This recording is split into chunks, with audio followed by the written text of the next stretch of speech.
Армысыздар, құрметті оқырмандар. Құрбым пәктігін сатпақ болып жүр. Құрбымның осы бір әрекеті көпшіліктен көмек сұрауға мәжбүр етіп отыр. Мен қанша арайынан қайтармақ болсам да, ол мені ақылыма құлақ асар емес. Бәлкім құрбым оқырмандардың ақыл кеңесімен кейін ол ойын қайтып дұрыс шешім қабылдар деп үміттенемін. Құрбымның атын өзгертіп жазып отырмын. Тек сіздерден өтінерім, көңіліне ауыр тиетін қатты сөз айтып жүретін ауыртпасаңыздар екен. Өйткені адам кейде ызада теріс қадамға барып жатады ғой. Тарқатып айтайын. Қазір біз Алматыда қаласындағы университеттерінің бірінші, үшінші курс студентіміз. Маржан екеуміз университетке түскен кезде танысқанбыз. Сол кезден екеуміз жақын құрбы болып кеттік. Жатақханада бір бөлмеде тұрамыз. Мен ақылы негізді оқимын. Ол мемлекеттік грантпен түскен. Өте білімді, ешкім көз салмайтындай көріксіз де емес, асып бара жатқан әдемі де емес. Өзіне жарасар сүйкімділігі бар қыз. Сабақты өте жақсы оқиды, бірақ үстіне киген киімі жұпынылау болатын. Кейін келе білдім, әкесі жоқ. Ауылда анасы мен өзінен 5 жас кіші сіңлісі бар екен. Бірінші курста бір рет қыздармен қосылып киноға барған емес, үнемі сабаққа дайындалуы керек деп қыздарға қосылмай қалып қоятын. Кейін ойласам, ол сабаққа дайындалу үшін емес, ақшасы болмағандықтан бізге қосылмай жатақханада қалып қояды екен. Екінші курста оқып жүргенде екеуміз үнемі бірге қыдыратын болдық. Талай рет киноға бірге барып жүрдік. Маржанның жалғыз анасының табысына қарап отырғанын білген соң, көп жағдайда екеуміз үшін де ақшаны мен төлейтінмін. Алғашында қынжылыс білдірген, бірақ мен достардың арасында ақылсу деген болмау керек деп көндірдім. Содан кейін екеуміз апалы сіңлідей болып кеттік. Бір-бірімізді сыр жасырмайтын жақын құрбы болдық. Екінші курс аяқталуға таяу қалған. Бір күні киноға барғанда басқа университетте оқитын Ғалымжан, Полат деген екі жігітпен таныстық. Ғалымжан Маржанды айналсоқтап, Болат менің қасымнан шықпай жүрді. Одан кейін жазғы демалысқа кеткенімізде төртеуміз талай рет бірге қыдырып, бірге киноға бардық. Жаңа оқу жылы басталысымен-ақ Ғалымжан мен Полат келді. Көшеде қыдырып жүріп, демалыс кезде болған қызық жайлармен бөлістік. Асханадан тамақ ішіп шыққан соң Ғалымжан мені Маржан бөлек кетті де, біз Полат екеуміз бөлек қыдырдық. Уәделескен уақытта біздің жатақхананың алдында кездестік. Маржанның күлімдеген көздері бір қуаныштан хабар бергендей жүзі жайнап тұр. Жігіттермен қоштасып жатақханаға кірдік. Маржан мені қолымнан жетектеп, бөлмеге қарай дедектетіп ала жөнелді.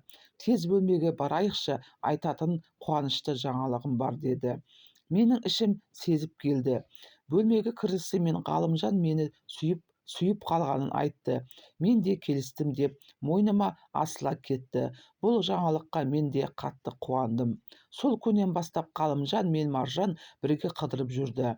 Ал біз Полат екеуміз кешке жатақханаға келген соң Маржанмен ұзақ уақыт сырласып жатамыз. Маржанның сөзінен байқағаным, ол Ғалымжанға ессіз ғашық болып қалған. Ғалымжанның да іс-әрекетіне қарап, ол да Маржанды шын сүйеді деп ойлайтынмын. Қараша айы болатын. Себебі күні Маржан Ғалымжанмен бірге туған күн кешіне кетті. Ертеңінде көңілсіз оралды. Мен жайды сұрап едім. Ғалымжанға ренжігенін айтты. Өкінішке ұрындырар бір жағдай болмаса игі деп бір жайды ашып айтудан өтіндім. Айтуынша, кеш барысында Ғалымжан ептеп ішіп алып, бос бөлмеге оңаша алып барып, төсектес болайық депті. Маржанның келіспеген соң зорламақ та болғанын көрінеді. 2 күннен кейін Ғалымжан келіп, сол күні мас болып қалыппын деп кешіріп сұрап, өлердегідей сөзін айтып, бірге қыдырып қайтайық деп ұсыныс жасаған екен. Маржан нақты ештеңе демей қыдырудан бас тартыпты. Бөлмеге келген соң төсектен тұрмай ұзақ жылады. Неге ақыл берерімді де білмей де қалдым. Жұбатарға сөз таппадым. Содан кейін Ғалымжан бір апта бойы келмей қойды. Телефон да соқпайды. Маржанның күтіп жүргені байқаймын. Жиі-жиі терезеге қарайды. Құрбымның күйін көріп қатты қиналдым. Ақыры шыдамым таусылып, Болатбекке Ғалымжанмен сөйлесші дедім. Бірақ Маржанға ол жайлы ештеңе демедім. Сол күні кешке Ғалымжан келіп, Маржанды ертіп бірге қыдыруға кетті. Құрбым үшін қуанып қалдым. Бірақ кеш келген құрбымның жүзінен қуаныш табын байқай алмадым. Маржан Ғалымжанмен тағы да ренжісіп қалыпты. Сол баяғы кинодан шыққан соң Ғалымжан бір түнеге пәтерде жалға алып, бірге болуды ұсыныпты. Маржан келіспеген. Шамасы Болатбек арқылы менің хабарласқанымды өзі хабарласты. Енді айтқанымды көнеді деп түсінген-ау. Сол үшін екеуінің арасында реніш болған. Сол реніштен кейін Ғалымжан келуді қойды. Телефон да соқпайды. Оған Маржан қатты қиналды. Болатбек келгенде бірге қыдырайық десем, бізге ермейді. Болатбек Ғалымжанмен сөйлесіп, ақыл кеңесін айтыпты. Бірақ Ғалымжан менің жеке өміріме араласпа депті.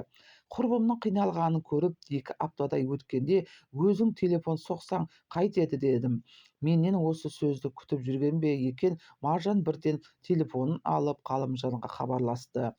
Екеуі еркін сөйлессін деп бөлмеден шығып кеттім. Біраз уақыттан соң қайта келсем, Маржан көңілді отыр екен. Жарасқанын сезініп қуанып қалды. Сол күннен бастап екеуі қайта табысып кетті. Бірақ бұл табысу ұзаққа созылмады.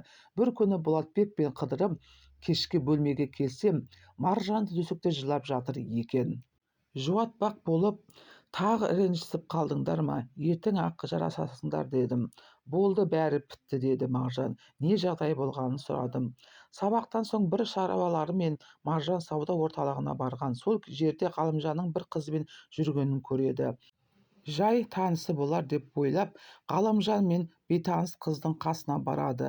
Ғалымжан Маржанды қасындағы қызға туысқан қарындасым деп таныстырады да, сыртта күте тұр, мен қазір барам дейді. Не істерін білмеген Маржан сауда үйінің алдында Ғалымжанды біраз тосады да, шыға қоймаған соң телефон соғады.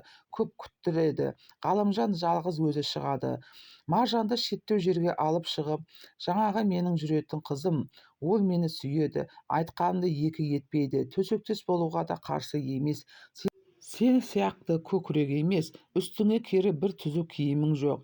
Неңе кеудең соғасың? Сенің пәктігің кімге қажет? Сол пәктігіңді сатып ақша тапқалы жүрген шығарсың деп неше түрлі ауыр сөздерді айтып намысына тиеді. Сол жағдайдан кейін Маржан құрт өзгереді. Менен де бойын аулақ ұстайтын болды. Жалғыз қыдыруды шығарды. Бір күні ішімдік ішіп келген байқадым. Оның бұл ісінің дұрыс емес екенін айтып едім. Мына өмірде ақшаң болмаса ешкім емессің. Жастық шақта ойнап күлу керек деді. Бұл мүлде басқа Маржан еді. Қанша сұрасам да ол күні ештеңе айтпады. Ертеңінде білдім. Маржан жасы үлкен бір кісімен кездесіп жүр екен. Айтуынша өте бай адам. Көңілдес болуға келіссең, бар жағдайыңды жасаймын депті. Егер пәк болсаң, ол үшін пәтер сыйлаймын деген көрінеді. Сол кісінің ұсынысын қабыл алсам ба деп жүрмін дегенде не дерімді білмей тілім күрмелеп қалды. Маржанның сыбырлы үнін бұл сөзінің ойын емес, шын екенін анық ұқтым. Оның бәрі уақытша алдамшы дүние екенін, онымен бақытты бола алмайтынын, бұл райынан қайтуын айттым. Маржанды көндіре алмадым. Бәлкім жеткізді айта алмаған шығармын. Бәлкім Маржанның жүрегіне жетер қажетті сөздерді сіздер тауып айтарсыңыздар. Міне, құрметті оқырмандар, егер пікірлеріңіз болса, комментарияға жазып кетіңіздер. Тіркелмеген болсаңыз тіркеліп, қолдап кетіңіздер.